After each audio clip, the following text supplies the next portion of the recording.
Are you ready for some football, as in F-U-T football, as in World Cup soccer coming in summer of 2026? South Florida is rolling out the red carpet for the mega global event. And this week we learn who will spearhead that effort.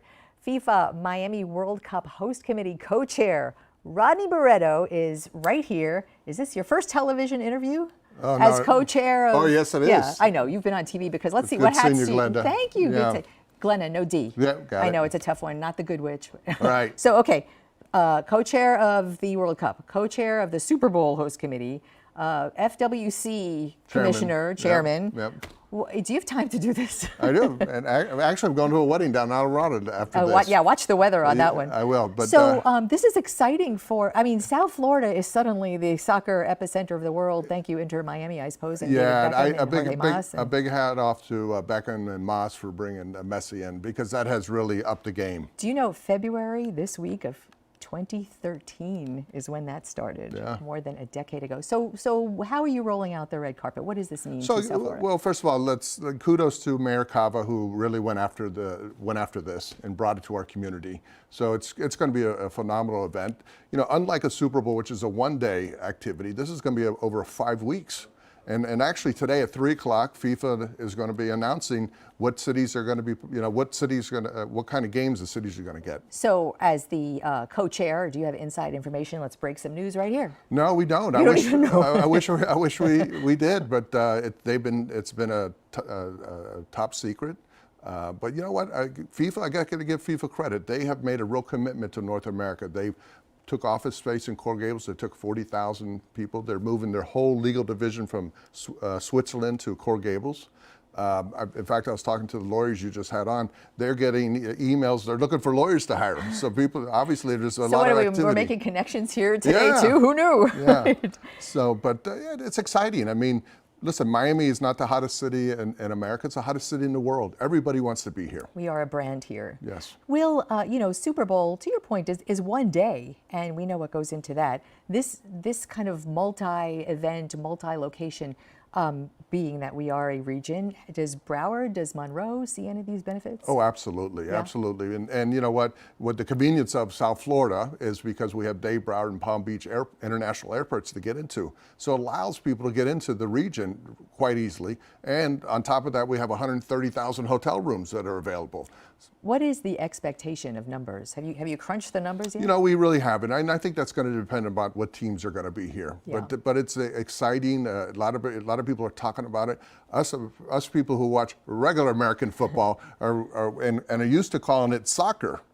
We're going to have to get used to calling it football. Well, right? I don't know. I think there'll be a lot of soccer fans still calling it soccer. But that's, to your point, it's a global game. And do you take me through your hat as the Super Bowl host committee chairman, and you plan the events and you plan public engagement, which is very important. Absolutely. How is that going to transfer to something so global and so much bigger, really? Yeah, I think you're going to see, first of all, most people won't be able to go to the actual games. Because it'll be too expensive. I'm not so sure, but I mean, there are only limited crowds as well. Yeah. So the good news is that we're going to have all kinds of activation throughout the whole community, so that people will have a sense and feel that they're part of it. Like what? Well, we're in the process of putting that together, and I don't want to get ahead of our committee. We need some inside intel. Well, listen, the only thing I can tell you inside info is we're putting the band back together. I've already hired a couple of folks that worked with me with Super Bowl, and they're very seasoned professionals. We're going to soon to be announcing a new board of directors, which are going to be the who's who of Miami, and it's going to be a game changer on the way you put events together in Miami. I don't think people might not realize what a corporate conglomerate this becomes. It's a sport. Right. It's that end. Talk a little bit about it's all volunteer. Right. There's no, you have a budget. Right. Talk about that. Well, we're in the process. We have, actually, to be honest with you, we haven't even finalized the budget. This is pretty new. Our contract with FIFA, we're almost there. That will then allow us to put a budget together. But what does that look like? I mean, ballpark it. I'm not going to hold you to anything. But well, how big is this? There's all kinds of numbers from 50 million to 100 million, but who knows? I don't subscribe to all those numbers because, first of all, number one, when you are a community activist like me, I'm a professional beggar. So I get, in my case, Bruce Colin from Holland Knight gave us free legal work. He's working with us in FIFA right now at no cost. So so we will have an accounting firm that'll give us free accounting work. We'll have office space that'll be given to us by a community leader. So a lot of those things will save us effort for us going out and trying to raise those monies. There'll be in-kind services. And why? What is the benefit? And I know that might be kind of a crazy question because global soccer is a phenomenon. But what is really the benefit?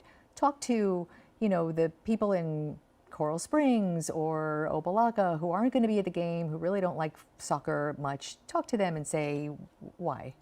Well, first of all, this is great for the community as a whole, and it starts right at your airport.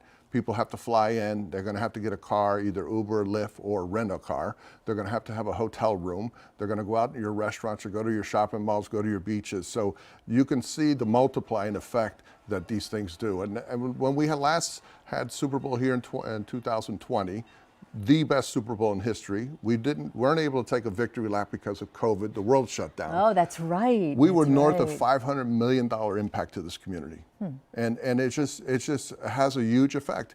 We have all kinds of small vendors. We'll have a minority business opportunities where we'll engage small vendors to do business with us. We'll be activating a lot of people, sign companies, AV companies. It just keeps going on and on. So lastly, you have time for this? Sure. No, I mean, what happens if there's a Super Bowl scheduled for Miami sometime? That's not going to happen, right?